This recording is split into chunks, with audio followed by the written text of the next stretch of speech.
Hare Krishna, dear devotees, welcome again to our channel. Today we have very special guest, and this is Harinamananda prabhu. Hare Krishna prabhu, welcome. So, he's Harinam devotee, very famous actually, and probably you know him. So, Prabhu, let's start.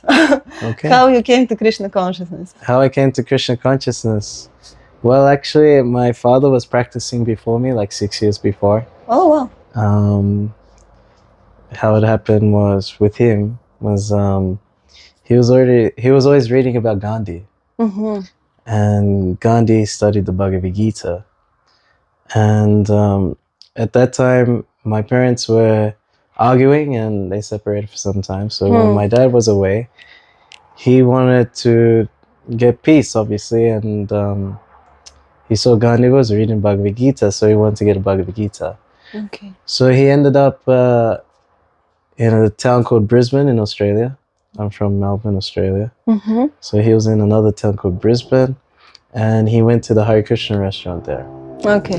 He got the Bhagavad Gita, and they said, "Why don't you come to our programs?"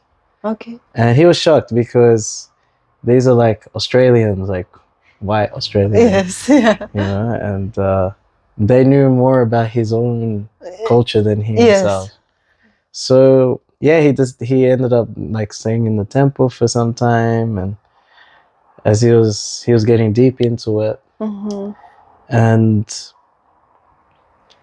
one day his mother passed away. My grandmother passed away. Okay. And the temple president from the temple goes, "What's wrong?" Okay. And he goes, "I'm thinking about my family." So the temple president says, "Okay, you go back to your family." So he came back, but he had this mood like, "Okay, I'm going to give Krishna consciousness to my family." Nice. So he came into like a really tough preaching scenario. Okay. Because it was me, my brother, and my mother. Also, you were already born Yeah. when he went to the temple. Yeah. So when he sort of left home, I was probably a teenager, like that. And when he came back, I was in my final year of high school. But you were born in Australia? Yeah, I was born in Australia. My parents were born in Malaysia. But they speak Tamil, it's a South Indian language. So, so there's a bit of that Hindu culture still there. So my mother we were all eating meat, me, my brother, drinking, doing the traditional Australian things. You know? And but he always kept his sadhana at home. Okay. He'll do puja, chant rounds, everything. So like you this. had some deities? No, just pictures. Okay. In a small little cabinet, nothing like a room or something. So my mother, she would go with my father to the temple. She was a pious Hindu. Me and my brother didn't want to have anything to do with him. Especially now that he became a Hare Krishna, we're thinking, this is some hippie thing. This is weird, So, and also the whole point that he went away, so we didn't receive him warmly. And then I was in my final year of school, and I went to a party with my friends, and I got into a fight with some, Samoans. Like Some what? Samoans, like Native people. Okay. they're very big, like from New Zealand, like yeah. You know these guys that they're doing the haka dance. Oh. Yeah. Oh, wow. Yeah, Okay. so I got beaten up. I had like a black eye and everything. At that time I had like long hair, Okay. like dreadlocks, and so I didn't want my mother to see, so I covered the black eye with my hair. But I felt I had to tell someone. I didn't want to tell my brother because he's like, "Your future, this and that, why you ruin your future going to parties in your final year of school?" Your brother is older? Yeah, he's older. Yeah. So I didn't want to tell him either. So I went and told, I was thinking my father will have sympathy for me, And he's like cleaning the puja paraphernalia. And then I showed him, I got into a fight. And his reaction was like very surprising. So I said, "Dad, I got into a fight." He goes, "Oh, good. Now you have experience." Oh, wow. I was shocked, because like I didn't expect this, So more and more, actually, that sort of me and my father became closer. And every time, his main thing was that he was very patient. He never pushed anything onto us. And he was very tolerant of all the stupid things we were doing. And he made sure that he was always there for us, like even the most like stupidest times. Like I was working in a bar for 2.5 years as a bartender. My dad would never come into, like, my dad would drive me to the bar. It's like half an hour. Wow. And then he goes, don't go anywhere, you call me, I'll come pick you up. Wow. So I finish, like, so my work would start at 9, 10 o'clock at night. Yeah. And finish, like, I'll be finished by 4, 5 a.m.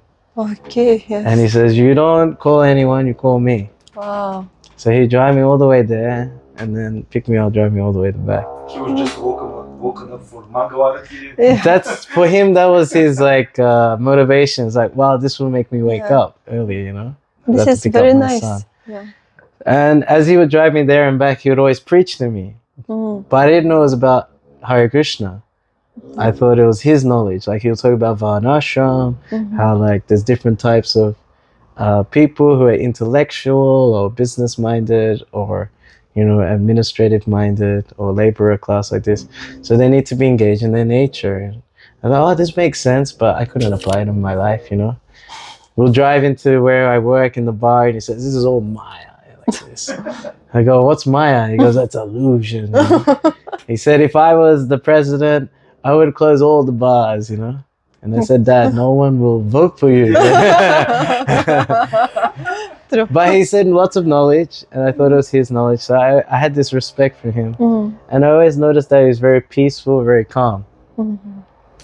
So what happened eventually, I had a girlfriend, and I was complaining to her, saying that I don't understand my culture, you know.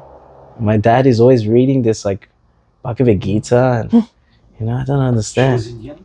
She was, like, half Australian, half Mauritian, but she was, like, not, like, into Australian culture more. And then she goes, maybe you should read Bhagavad Gita. Oh, okay. And I said, no, it's all about war, because you could see on the cover, it's like just war scenes, you know. She goes, no, you should read it. And I go, okay, and let me try and read it. I went to my dad, can I read Bhagavad Gita? He goes, sure. He gives it to me.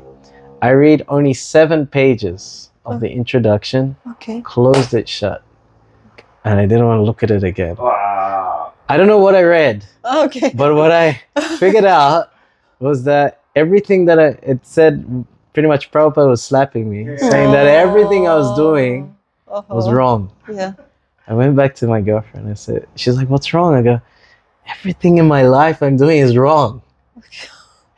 She's like, what do you mean? I mean, I read this Bhagavad Gita and I say I'm doing everything wrong. I mean, I only read 7 pages. She goes, maybe you should read the whole thing. Yeah. So then I didn't go to it after like a year. And eventually I broke up with this girl and was heartbroken. And I was the bad person in the relationship. So my conclusion from the breakup was that I didn't know what was real love. So I was analyzing all my relationships, like with my family, with friends. You know, do I know how to express love? Do I know how to receive? I don't know anything about this. Everything was superficial. And so I figured I was a bad person, you know. I went to friends. They said, oh, you're a good guy, get another girl. I was thinking, no, I'll do the same thing to that person. You know, my brother was saying, yeah, don't worry, everything's good. So the only thing that said I was a bad person was the Bhagavad Gita. So I went back to my dad. I said, can I read the Bhagavad Gita? And he was very casual. Go ask your mom. And my mother gave me Science of Self-Realization. Wow. And they actually saved that book for me because at the Sunday feast, there was a Mataji giving a class saying like, yeah, this book changed me. So they actually bought it waiting for me. Wow. So I was reading it and the same thing happened, you know, Prabhupada was just slapping me, you know, like, you know, you're a rascal. But I remember what she said, what my girlfriend said, that you should read the whole thing. Yes. So then I continued on, you know. Pretty much what happened, 6 months later after finishing that, I moved into the ashram. So fast. That's a big change. Yes. Yeah, because it just answered all my questions. Okay. And then it brought up more questions I didn't even think about and answered them. Uh-huh. And the point about love, it came up, you know. Unless you actually love Krishna, you can't express love to other living entities. It's not possible, you know. So it gave this absolute platform of love, how to actually practice it, how to receive it, how the way to get there. So that's my main motivation, still is my main motivation, how to somehow get pure love. Okay. So yeah, that's how I came to Krishna consciousness. Okay. And then So you joined like in Brisbane? In Australia, in Melbourne, sorry. yeah, you can share a little bit more. Yeah. about your life. So obviously, I read the book, and it's like it kept talking about like devotional service. So I have to figure out what is it, well, where do I get it, you know? And my dad says, "Yeah, you have to get association." I go, "Okay, how do I get association?" So what happened? It was the first time to go to the temple. So my parents would go every Sunday. They would ask me to come, but I'd never go. Wait, your mother became a devotee? She was not really practicing anything. But she was with your father? She would go and, you know, pray to Krishna. Yeah. Actually, she said, because the job I was doing, she was thinking I was going to get in really big trouble. Like, you know, police will call or something like this. And she was praying for 2.5 years to Prabhupada to let my son visit the temple just once. Wow. And Krishna. you know, so I mean, I think that also worked. Yeah. So I visited the temple with my parents. By the mercy of your parents, so nice. Yeah, and I was just like mama's boy, just whatever, just like, standing next to mom the whole time. And How old were you? I was 20. 20. Yeah, Wow, so young. yeah, and yeah. So we walked in. The deity, the altar was closed, and people started coming in. I saw the brahmacharis come in, and they were Australian. Okay. It's like, you know, now I'm used to like devotees being in like non-Indian bodies, you know. Yes. But like to see like full Australians wearing dhoti and tilak and bowing down, I was like, okay, this is something else. And then the altar opened, and again I was shocked. And I didn't see the deities. I saw the pujari. Okay. Because the pujari was a lady. Okay. And she looked like Asian, like Chinese looking, you know. She was actually from Bali. And because I've been to, you go to Hindu temples, especially South Indian ones, and, you know, it's usually a man there. Yes, yes. You know. And the way she offered the lamp, you know, in this kind, it's kind of normal that you sort of like, the lamp goes down. Yeah. You know, and the ghee wicks, the flame doesn't fall off. Uh-huh. It was like artistic. Yes. You know, I go, oh, okay, you know. I didn't see the deities, I just saw her. And then it's like, wow, you know, because usually in a South Indian temple, it's like, man's there, and he's like, face is like this, and then, yeah. And this was like artistic, it was like, you know, flowing like this. And then the kirtan started. And I had a lot of depression, like feeling inside my heart from the breakup still. And that did take a long time to get over it.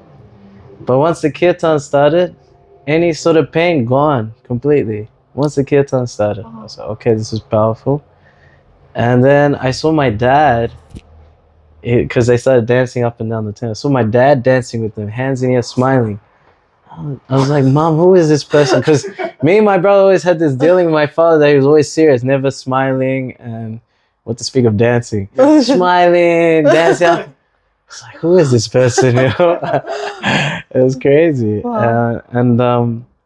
Yeah, and that was very nice, like kind of introduction. Harinamananda Swami gave the class for Sunday feast. Okay. And it was really nice because whatever I read was confirmed. Like he just said what was in the books. I go, yeah, cool. And then it was time for the feast. My dad would go, okay, we're going to help serve. I go, yes, devotional service. This is what I was after, devotional service. And we'll help serving prashadam. And I didn't know the language of Hare Krishna. So this man comes, he goes, okay, Prabhu, please, So I thought he said Babu. And I don't know if there's a cartoon Yogi Bear. Yeah, boo boo. Boo, yeah. Also, he was calling me like this. No, what is? I thought he was like, okay, because I was young, He was calling me like this. I go, okay, yeah, they're really nice and warm. Yeah. So then, I'm serving, and they said, okay, you can take prashadam. I go, no, I didn't. I want to just serve. I don't want to take some. No, it's fine. You take them. So I sat with my mother, took prashadam, different devotees. There was one brahmacharini going around with basket and books. Can you get books? Okay, yeah, of course. I'll take everything Krishna gives. And then another young devotee came around, and he says, oh, so you're a devotee? I go, no, I'm not a devotee. And he goes, but you did service. I go, yeah, but it doesn't mean I'm a devotee, because I read, when I read that first book, I was like super fanatic. Okay. I didn't want to watch TV, no internet, just the books, 9 hours every day, just going through them, like, oh. This is before you went to the temple? Before I went to the temple. Wow. So, especially Bhagavad Gita, 16th chapter, talks about divine and demoniac people. Okay. I understood I was a demon. So I knew I was. So it was confirmed, So this guy's trying to tell me I'm devotee. I'm not. And he goes, no, you did service, you're devotee. I was like, oh, okay. Okay, now I'm not a demon. So that was like the first visit at the temple, and then they had Gaurati after the feast, and then the brahmacharis came in, and they rocked it like anything. I was like, wow, this is the best party ever, because I thought spiritual life was going to be like boring. Yes, yeah. I thought like things like this. I thought, okay, no more fun, no any serious, doing boring thing, because that's the right thing to do. I didn't know it was going to be fun.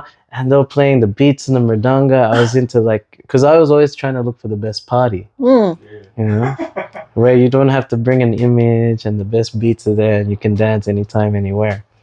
So they had these beats, and and they got everyone started dancing up and down, and I was still shy. I was just watching, And then the brahmachari saw me, so I wanted to dance, pulled me in, and I forgot what happened. Wow. And it's cool when they do Gaurati that time. It starts 7:30. They'll go until the next Aarti, which is 9 o'clock. And it just keeps going. Wow. So then my mom's going, okay, you have to go home. But she was like half. She saw how happy I was and everything. So she was kind of like, oh, we have to go. But he's having such a good time like this.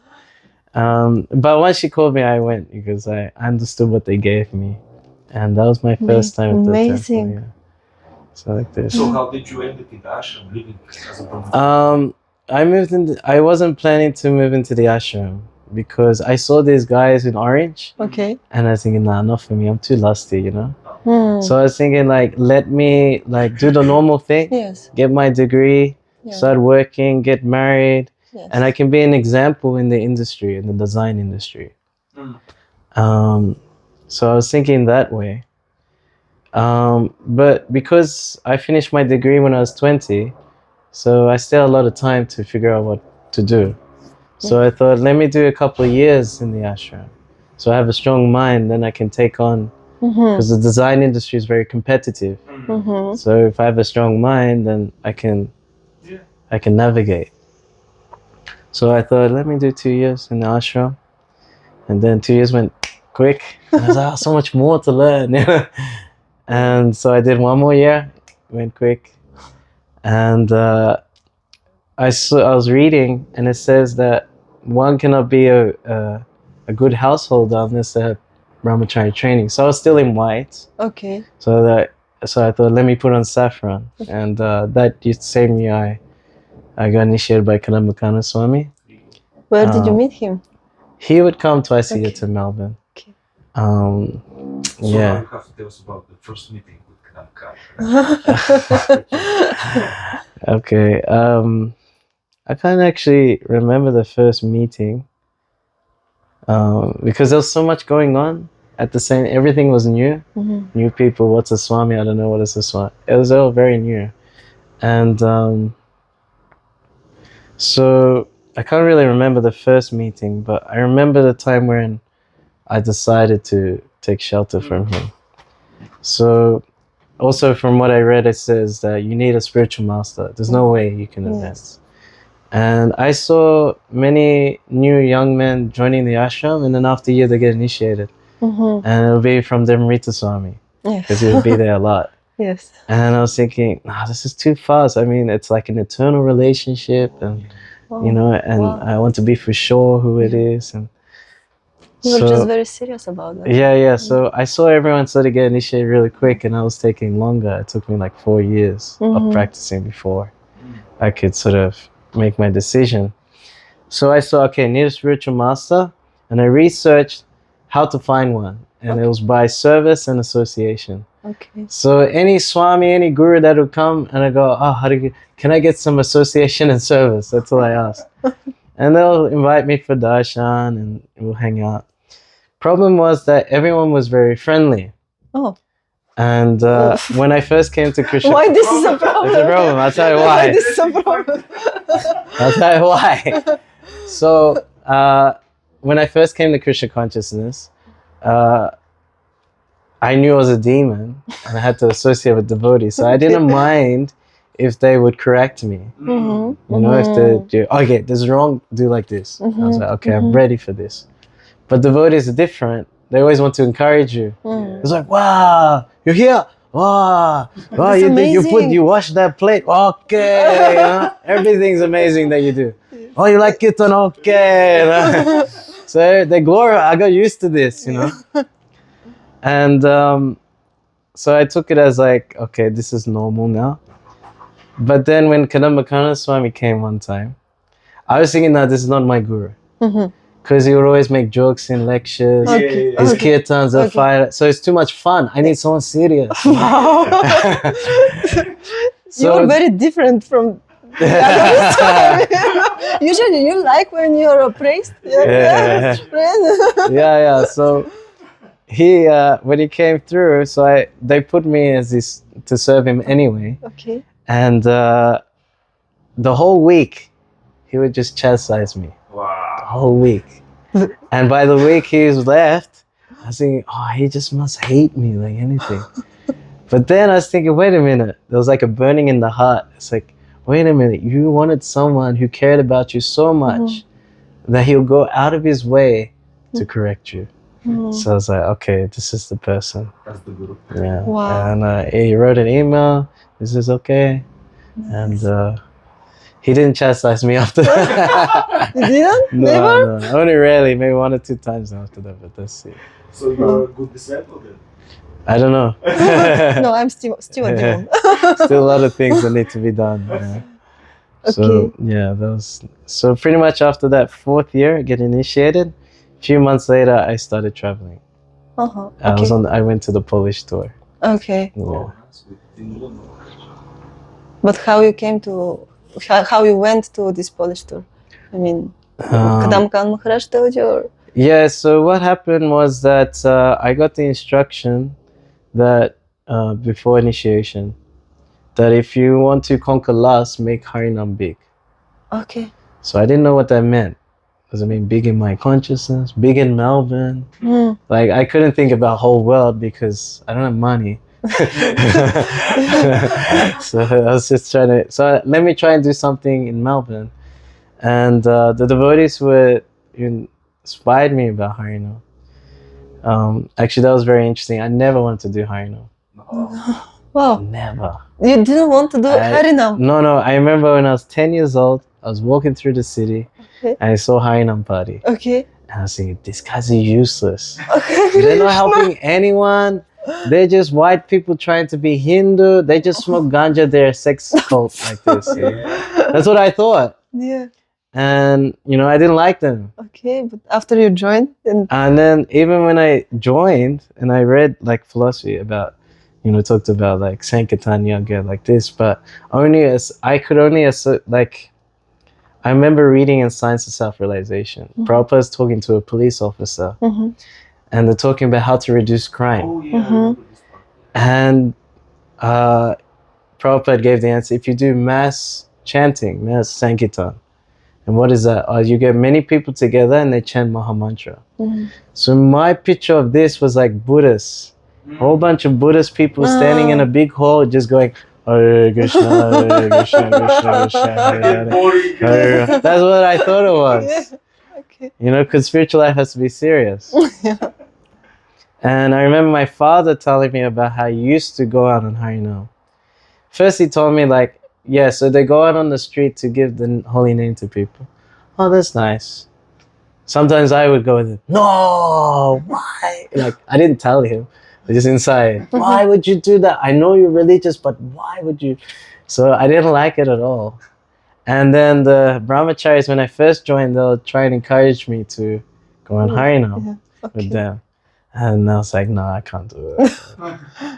And I guess, yeah, I just do it. I'll go on this far, let me try. Okay. And then when I did, I was like, wow, this is better than in the temple. Wow. You know, it's like so much more free and open. Anyone can join, it's open. And the happiness you feel is even more ecstatic. So I was like, I got it nearly addicted to it. Okay. But then as I read more, I understood this is the philosophy. Because I thought Hare Krishnas can't go to nightclubs. So they do Harinam. Okay. But then I read more and more. I was like, wow, this is the whole philosophy. This is how we're supposed to become liberated and liberate others. So I became really attached to it, and Maharaj could see that. And he said, this is your instruction. Make Harinam big. So as I was doing it in Melbourne, I sort of had a clash with the management because they had another plan. I built the Harinam from like 3 people to like 60 people every week. Wow. And we're trying to go to major events. We got interviews on the national radio, on TV. Wow. So I tried to really pump it up. Okay. And the manager said, no. Actually, Harinam is banned because of the book marathon, like this. Okay. Wow. Yeah. So anyway, so I was like, I had this instruction though. So I didn't want to set a bad example for younger devotees to go against authority. But I also had this instruction. So what I'd do, I'd sneak out and do Harinam. Okay. Yeah. Alone? Yeah. I just go, I just sneak out, do Harinam, come back. Like this. Wow. Yeah. And then I told my spiritual master, it's like, it's not compatible. You give me this instruction, but they don't allow me. Okay.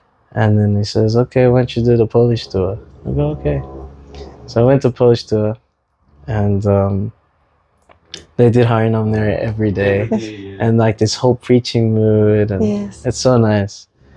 And I just kept traveling until now. So that was like how many years? 13 years ago. 13 years ago. Yeah. Wow, amazing. How you met with Vishnu Jana Prabhu? And I knew this was gonna come. Yeah, this is very interesting because obviously he's all the way in Europe. I'm all the way in Melbourne. Okay. So it's like 2 sides of the planet. Yes. And so I would regularly be on the internet looking for devotees who were doing Harinam. And I remember seeing like Wow. Nimi and Ram Bhakta, they would do south of Russia. You saw these like Yuga Dhamma videos. Yeah, they're really cool. They're really inspirational. I saw some devotees in America doing it. I think there was like Jagannath Harinam Party. It was like Croatians coming to LA or something. And then I see Vishnujan and Gora Karuna doing their thing in Europe. They're in every Rath Yatra, you know. And yeah, he was on Facebook. And his name was Bhakta Thomas. They didn't want to put Bhakta Thomas, so they put Harinam Ruchi. Okay. Yeah, so everyone thought that was his name, but it wasn't. Yeah. Eventually got initiated by Janananda Maharaj and Vishnujan. Yeah. And so I saw them very active all over Europe. So then I got banned from doing Harinam. At the same time, Kadamba Swami wanted to promote the book Marathon in South Africa by bringing Vishnujan and 2 other devotees to promote the book Marathon by doing Harinam, by getting out there. Okay. And so then I'm like suffering here, being all depressed, and at the same time I'm watching videos of Vishnujan doing South Africa. Being kept in South Africa. And there was one video, it was in from Cape Town. You have to watch it. And they're in this beach, and it's just like all these African people, and the way they dance and join and go crazy, it was like an amazing. I was like, I have to be there, you know, I have to be there. You got jealous, you wanted to be there. I have to be there. And yeah, and that was the only thing that gave me life, you know. Otherwise, I was ready to leave Krishna consciousness. Okay, because like no one's following the philosophy here, you know. Like, it was like what I feared. You have a good philosophy, you meet the people that don't follow it. So it's like kind of proof now. I was thinking my idea of being a karmi was like I would stay at home, do Harinam on my own, even though that's what devotees do. But like, you know, because I saw being in the temple was impossible. So then many emails back and forth with Kadamba Kamara. She says, just wait, I'm coming soon, we can talk. So when I was with Kadamba Kamaraj, so I talked about, you know, what about these guys, you know? They go, yeah, they're good, you know? He said, you know, Vishnujan, he's a soldier. And Gora Karuna, the one who does books on the bicycle, he's a gypsy.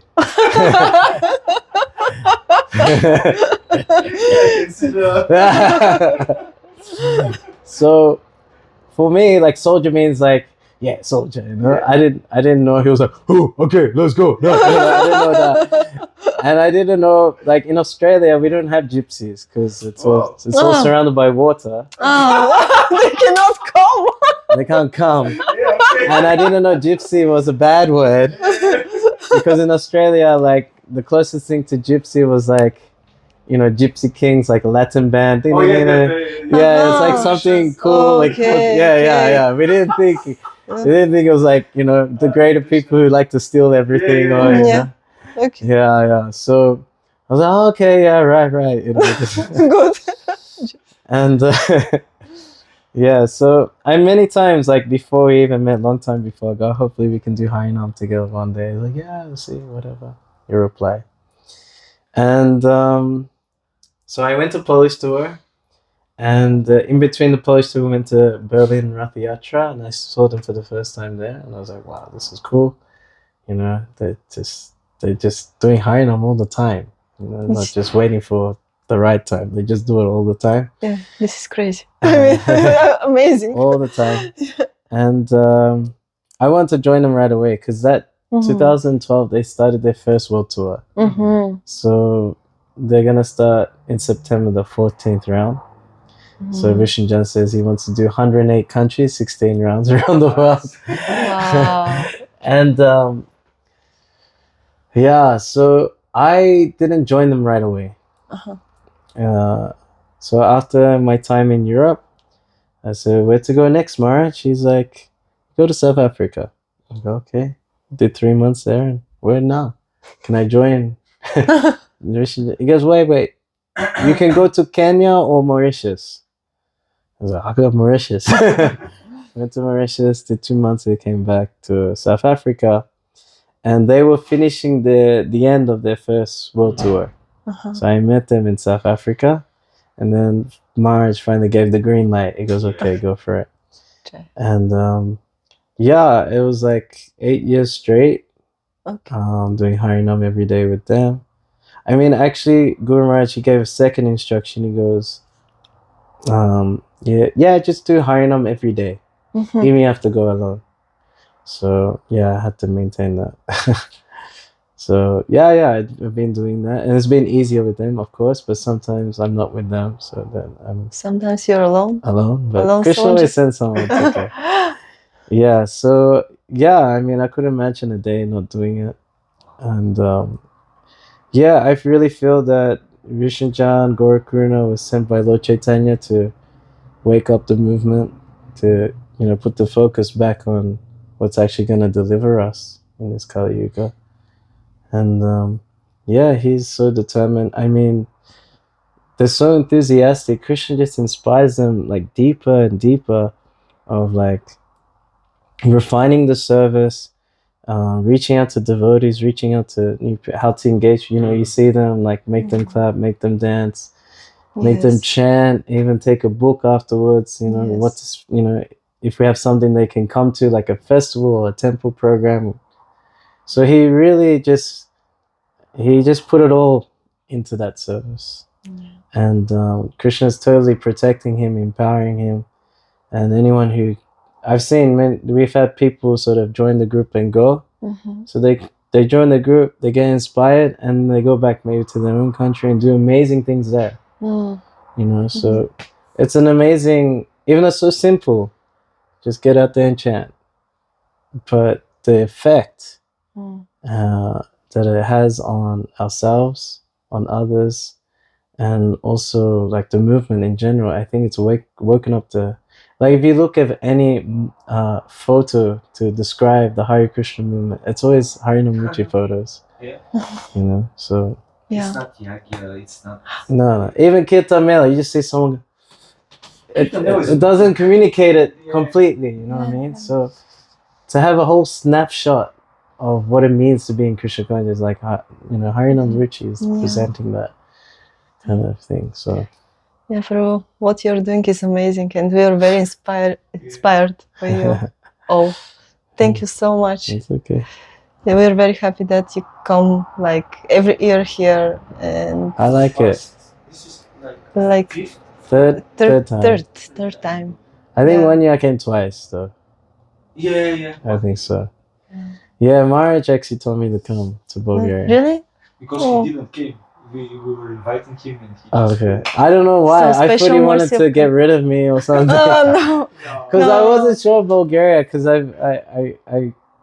I find like Bulgaria is a different, even though it's in Europe, but it's not Europe. It has its own flavor. Yeah, it has its own flavor. Yes, it's a different flavor. People are more warm and happy here. In Europe, we're not Germans here.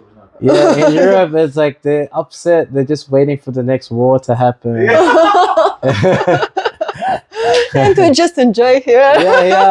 Be more chilled. It's cool. I like it. And I mean, there's a lot of potential. You have a lot of young people joining and being interested. Yes. And I like the fact that I think this is to Tulsi and Pandava's great preaching. Is that when people do come, they let them be themselves, but offer it to Krishna. And I think that's a very progressive way to deal with people coming to Krishna, taking shelter of Krishna consciousness. From what I've seen in other places, is like there's a box you need to fit into that looks like a devotee. And here you don't have that, so it's very even though the movement hasn't been here for a while, it's like short time, but I mean I think I give credit to Tulsi and Pandava to actually allow people to be themselves, but as a offer it to Krishna instead. So they are amazing also. Thank you. That's why I like coming here. And next year again. Yeah, for sure. Every year. I mean, to the end. It's on the Guru Maharaj gave me many countries to go to, so Bulgaria is just definitely one of them. So the special mercy of Kadambakana Maharaj. Awesome. Jaya. Hare Krishna. Hare Krishna. Thank you.